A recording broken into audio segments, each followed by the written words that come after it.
시편 2편 1절부터 6절 말씀입니다. 2절 후반부를 보면 여호와와 그의 기름 부음 받은 자를 대적하며 라는 구절이 있죠. 이 표현에서 보듯이 시편 2편은 메시아에 관한 시입니다. 그리스도에 관한 시입니다.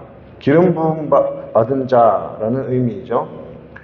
시편은 단순히 시를 모아놓은 모음집이 아닙니다. 물론 많은 시들로 구성되었기 때문에 시편이라고 부르지만 모든 성경은 하나님의 감동으로 된 것입니다. 성령의 감동으로 된 것입니다.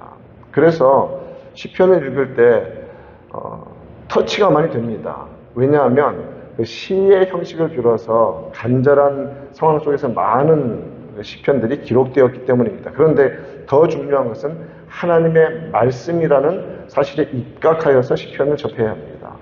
시편은 그렇기 때문에 아주 많은 부분에서 예언의 메시지를 담고 있습니다. 예수 그리스도에 관한 메시지를 참 많이 담고 있는 예언의 말씀들이 시편은 정말 많습니다.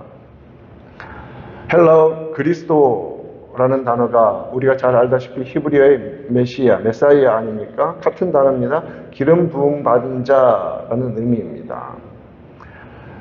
왕과 제사장과 선지자 그룹이 구약시대에 기름 부음을 받았고 이제 메시아이신 예수 그리스도는 왕으로 오셨고 영원한 대제사장으로 오셨고 하나님의 뜻을 완전히 전파하시고 알려주시는 선지자로 오셨습니다.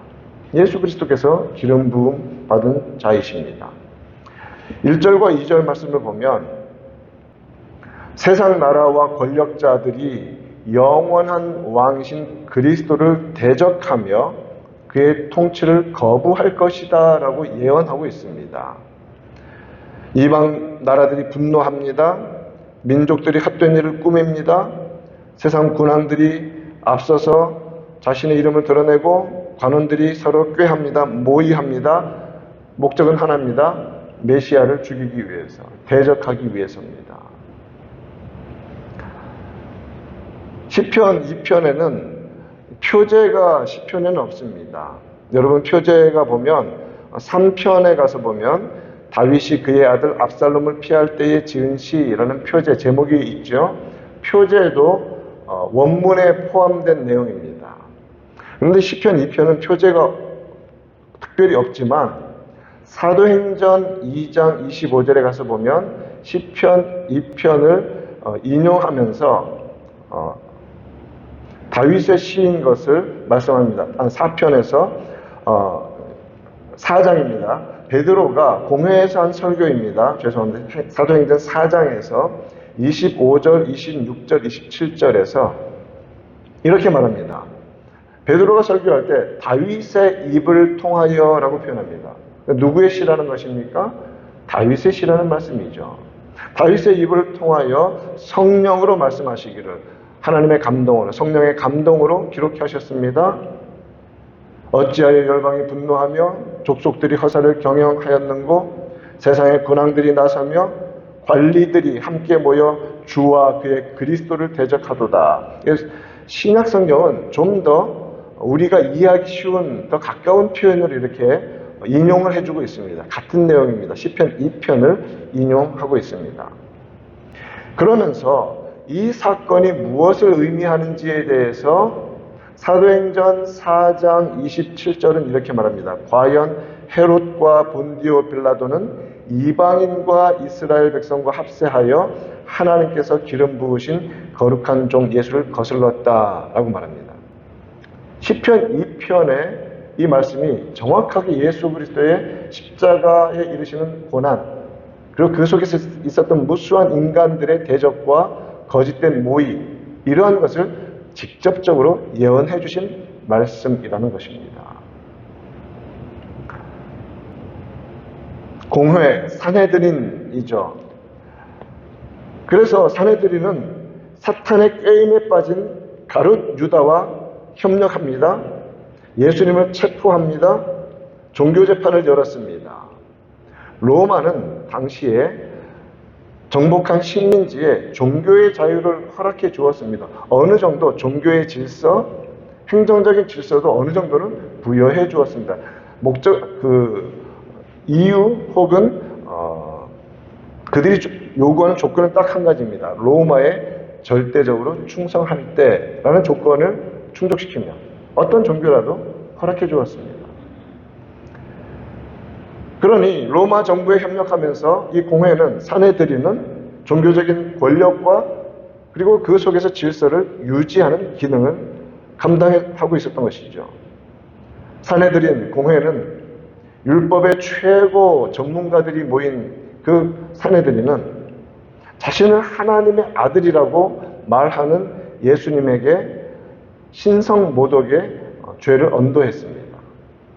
신성모독의 죄는 언도되는 순간 곧바로 모든 군중들이 돌을 들어서 죽일 수 있는 그런 죄입니다. 그리고 심지어는 이 종교의 자유를 로마가 허락할 때 그 종교 안에서 행하는 이런 모든 그 종교의 법에 따른 사형, 어떤 형벌 이런 것도 허락했다는 의미거든요. 얼마든지 사내들이는 자신들의 손으로 예수님을 죽일 수 있었습니다. 그런데 공회가 대제사장이 종교 지도자들이 무서워한 것이 있었습니다. 사람들이 예수님을 너무 좋아하거든요. 그러니 자신들이 언도한 그 죄로 예수님을 죽이면 이제 역풍을 맞을 위기가 있기 때문에 나름 머리를 쓴 것이 무엇이냐면 로마 정부의 손을 빌려 죽이는 것입니다. 그래서 종교 지도자들은 자신들이 죽이지 아니하고 이방인의 손에 넘겨 죽이는 것입니다.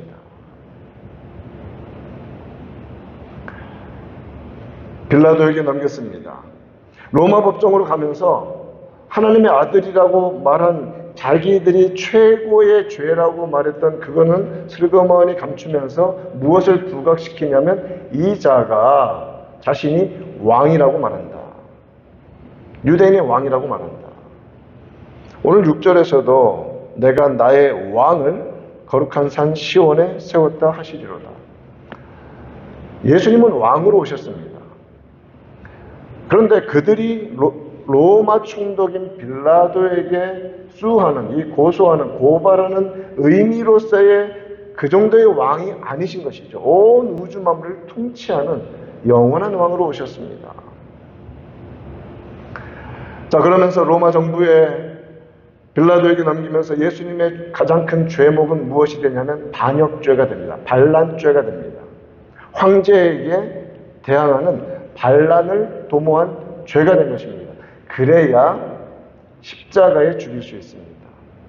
로마 정부는, 로마 시민은 십자가에 달지 않았습니다. 워낙 처참한 사형틀이었기 때문에 로마 시민이 아닌 자들과 노예들과 그런 무리들 중에서 식민지에서 반란이 일어나면 반드시 십자가라는 가장 처참한 틀에 매달아 죽였다는 것입니다. 예수님이 자신을 유대인의 왕이라고 하기 때문에 반역 죄인이기 때문에 crucify him, 십자가에 매달아야 된다고 억지를 부렸던 것입니다. 빌라도는 예수님이 아무 죄가 없다는 것을 알았습니다. 그리고 사람들 앞에서도 나는 죄를 찾지 못한다고 여러 차례 말했습니다. 총독이 신문에서 죄가 없는 것이 판명되면 그 다음은 무엇이 더 자연스러운 흐름입니까? 석방하는 것이죠. 그런데 어떻게 합니까?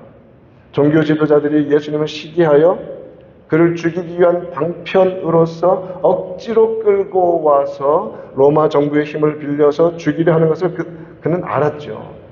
왜 모르겠습니까? 정치인인데, 계산이 뻔한데.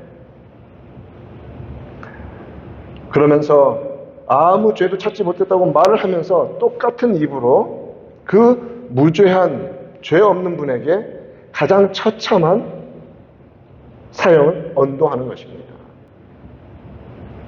예수님은 사내들인에 의해서 사형 언도를 받으신 것이 아니라 십자가 사형은 로마 정부의 법정에 의해서 당시 최고의 세계 최대 이 땅에 있는 가장 최강의 국가에 법정에 의해서 죄인으로 언도되신 것입니다.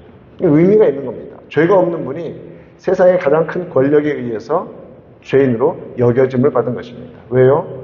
죄 있는 우리를 위해서, 우리를 죄 없다고 여기시기 위해서입니다.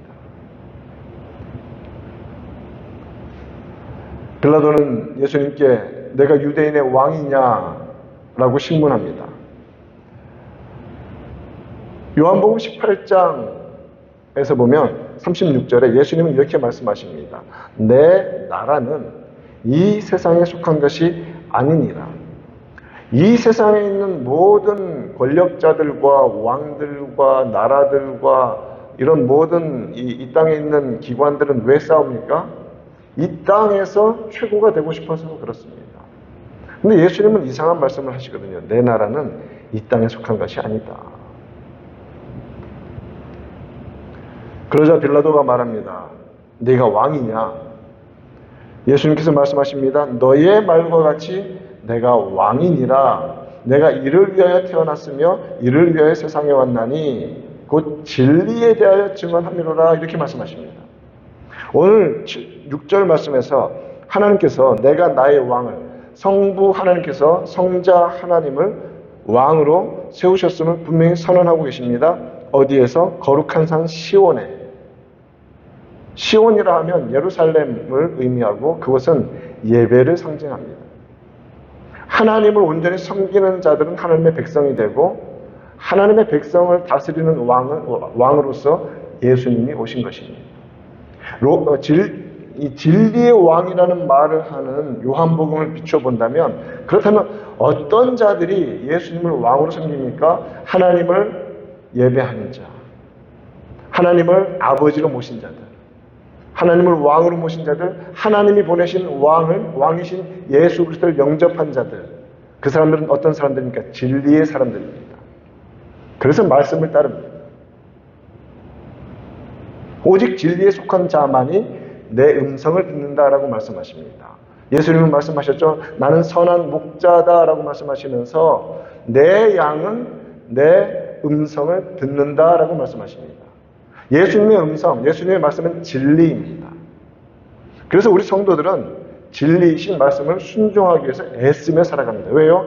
왕의 명령이며 왕의 말씀이기 때문에, 너무나 좋은 선한 목자이신 예수 그리스도의 부르심이기 때문에 그렇습니다.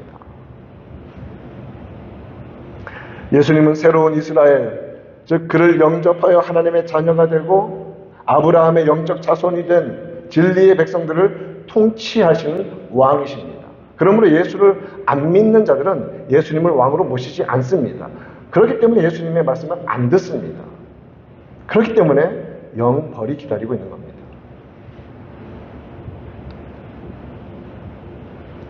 빌라도는 자신이 예수님을 놓아줄 권한이 있다고 말했습니다.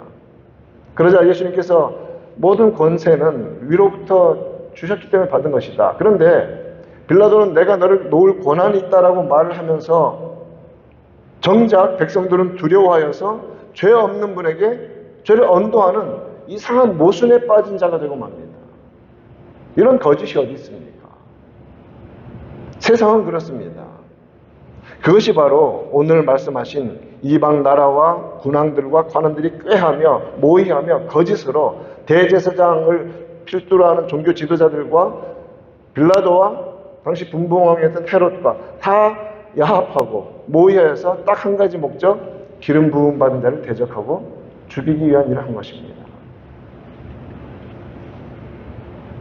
예수님을 죽이는 일에 빌라도와 헤롯이 그날은 친구가 되었다라고 말할 정도입니다. 이렇게 세상 나라와 세상 권력은 주님을 거부합니다. 그러나 오늘 본문 6절 말씀 다시 한번 강조합니다. 내가 나의 왕을 내 거룩한 산 시온에 세웠다라고 선언하십니다. 진리에 속한 자는 예수님의 음성을 듣습니다. 구원받은 주의 백성은 시온의 왕이신 주님을 따릅니다. 오늘 이 말씀으로 오늘 하루 정말 내가 나의 왕이신 예수님의 명령에 끝까지 순종하고 있는지를 돌아보는 하루가 되기를 간절히 바랍니다. 묵상은 말씀을 묵상하는 것이라 했죠. 그리고 고백하십시다. 예수님은 나의 왕이십니다. 나의 왕이십니다. 왕은 백성을 보호하십니다. 명령만 하는 것이 아니라 보호할 힘이 있는 분입니다. 그러므로 예수님을 왕으로 모시고 따르고 살아갈 때 예수님은 우리 삶의 어떤 환경에서도 지키시고 보호하시고 돌보실 것입니다. 그러한 은혜가 오늘 하루 우리에게 충만히 넘치기를 우리 구주 예수님의 이름으로 축원드립니다.